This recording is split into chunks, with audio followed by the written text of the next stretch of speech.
राज्याचे उद्योग मंत्री, रत्नागिरी जिल्ह्याचे पालकमंत्री, सिंधुदुर्ग जिल्ह्याचे संपर्क मंत्री सन्माननीय उदयजी सामंत साहेब, आपल्या मतदारसंघाचे माजी मंत्री व आमदार सन्माननीय दीपक केसरकर साहेब, माजी आमदार सन्माननीय राजनजी तेली साहेब, जिल्हा बँकेचे अध्यक्ष सन्माननीय मनीषजी दळवी, शिवसेनेचे जिल्हा प्रमुख सन्माननीय दत्ताजी सामंत साहेब, सन्माननीय सचिनजी वालावलकर, उपस्थित सर्वच मान्यवर बंधू आणि भगिनी, सुरुवातीलाच मी संजूजी परब यांना मनापासून त्यांच्या वाढदिवसाच्या शुभेच्छा देतो. आज मला किती वर्ष झाली मला माहित नाही, पण त्याचा एकही वाढदिवस मी चुकवला असं काही झालेलं नाही असं मला वाटतं, एकही नाही. आणि करोनाच्या काळामध्ये मला वाटतं वाढदिवस साजरा झाला नाही. कदाचित तो एक वाढदिवस मिस झाला असला तर तो झाला असेल. बाकी संजू परबचा एकही वाढदिवस अनेक वर्ष, मला वाटलं आता 16-17 वर्ष झाली असतील, पण एकही वाढदिवस मी चुकवलेला नाही. माझा घरचा सदस्य आहे, माझ्या भावासारखा आहे. निलेश राणेने जे संघर्ष बघितला, कुठलाही प्रश्न न विचारता माझ्यासोबत सावलीसारखं उभं राहण्याचं काम जर कोणी केलं असेल जिल्ह्यामध्ये, तर त्यामध्ये एक सर्वात वरती जे नाव घ्यावं लागेल ते सन्माननीय संजू परब यांचं घ्यावं लागेल. माझ्या स्वभावाचं नुकसान पण त्याला झालं, माझ्या राजकीय संघर्षाचं नुकसान देखील त्याला झालं. मी जे 10 वर्ष मागे पडलो त्याचं नुकसान देखील संजू परबला झालं, पण कधी त्यांनी मला त्याची जाणीव होऊ दिली नाही. 10 वर्ष कोणाच्या राजकीय जीवनातली फुकट जाणं ही काय साधी गोष्ट नाही. आणि अनेकांना आश्चर्य वाटतं की हा निलेश राणे 2024ला निवडून कसा आला. तर 2014 ते 2024 मध्ये मला परत जिल्ह्यामध्ये जर कोण व्यक्ती आणत होती तर ते संजू परब आणत होते, आणि म्हणून मी 2024 मध्ये आमदार झालो. मी अनेक गोष्टी संजू परब यांच्याबद्दल मी सांगू शकतो, पण ते माझ्या तोंडातून मी सांगणं हे लोकांना वाटेल की निलेश राणेच बोलतोय, पण असं नसतं. प्रत्येकाचं एक मन असतं. संजू परबकडे ते मन आहे. राजकारणी लोकांकडे मन हवं असतं, डोकं सगळ्यांकडे असतं. राजकारणामध्ये डोकं सगळेच लावत असतात, पण जो मन लावतो ना असा माणूस कमी असतो राजकारणामध्ये, जे मी बघितलं. संजू परब एकाच्या मागे उभा राहील तर तो 100% उभा राहील. त्याच्यामध्ये कुठेही भेसळ होणार नाही, त्याच्यामध्ये कुठेही तडजोड होणार नाही. आणि मग स्वतःचं किती जरी नुकसान झालं, कोणी त्याला काही जरी सांगितलं, किती जरी त्याच्याकडे आले तू आमच्या पक्षात ये, आणि संजू परबचा चेहरा असा आहे की समोरच्याला वाटतं हो आपल्याकडे येऊ शकतो. आणि जसा तो माणूस बाहेर जातो ऑफर देऊन, पहिला फोन तो मला करतो, साहेब एक जोक सांगतो तुम्हाला. आणि मग तो पूर्ण स्टोरी ABCD पासून ते XYZ पर्यंत मला सांगतो की साहेब बघा काय माणसं असतात. संजू परबला विचारायला आला की तू निलेश राणेला सोडशील का. सगळे ऑफर, म्हणजे आजपर्यंत सामंत साहेब जेवढे ऑफर संजू परब यांना मिळाले ते सगळे ऑफर आकड्यासकट मला त्यांनी सांगितले, आकड्यासकट. पण एक मनाचा मोठेपणा त्याचा आहे की आजपर्यंत तो, मी काय त्याला दिलं मला माहित नाही, कदाचित काहीच देऊ शकलो नाही मी.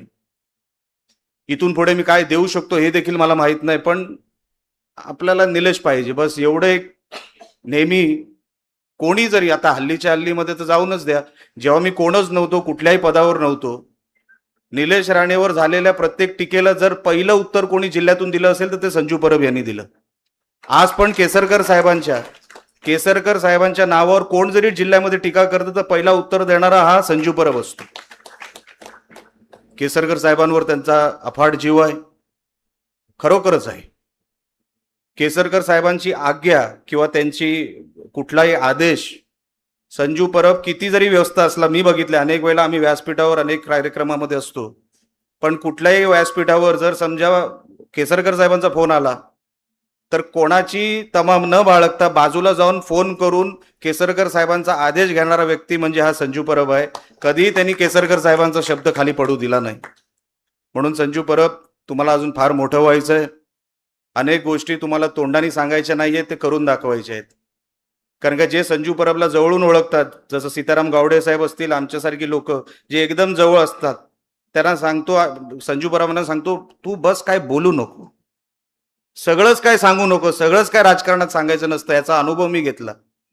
मला 2024ला खऱ्या अर्थाने जर कोणी तिकीट आणि मला एबी फॉर्मच्या दिशेने जर कोण घेऊन गेलं असेल तर सन्माननीय उदयजी सामंत आहे.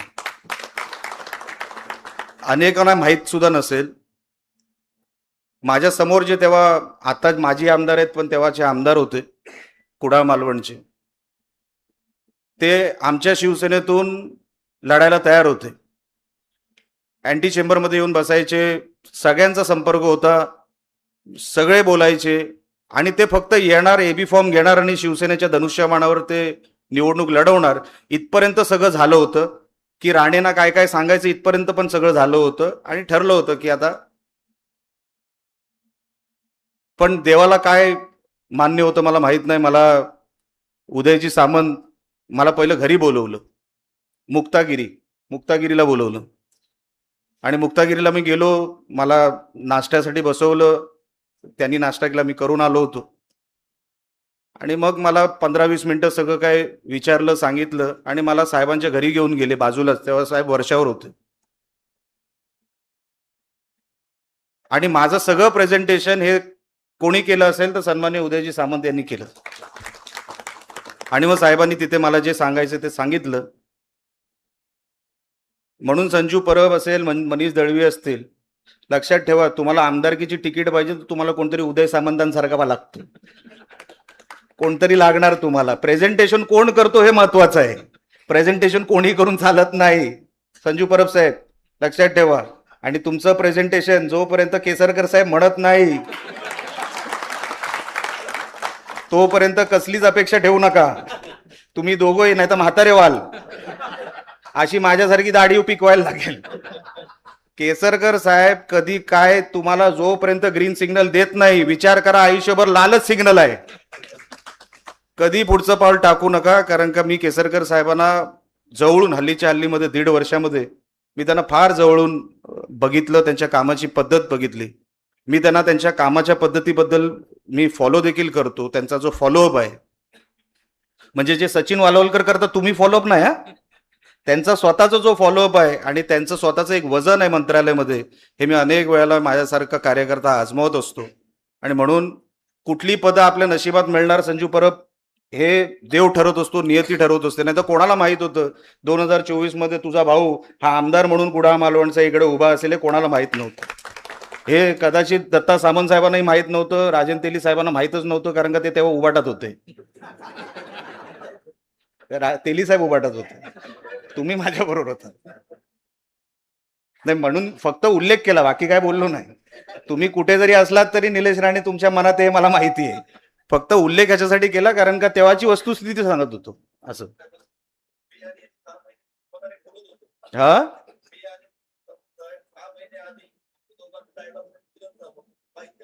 हो, मी तुमच्यावर येणार होतो की श्रेय तुमचं पण आहे, नाहीतर निलेश राणे आमदार झाला नसता. सामंत साहेब, आम्हाला सामंत पाहिजेत आता. तुम्ही अजिबात काळजी करू नका, मी तुमच्यावर येणारच होतो की तुमच्यामुळे पण मी आमदार झालो. पण आज कसं आहे, आज वाढदिवस संजू परब यांचा आहे, म्हणून सगळंच काय आपण काय सगळ्यांना टच करत चाललोय. पण जे योगदान सन्मान्य सामंत साहेबांचं ते कोण माझ्या जीवनात कोण नकारू शकत नाही, म्हणून तो उल्लेख आज करायचा होता. की आमदारकी मागताना आता काय झालं, सुरुवातीपासून इथे आमदारकीचा विषय एवढा निघाला.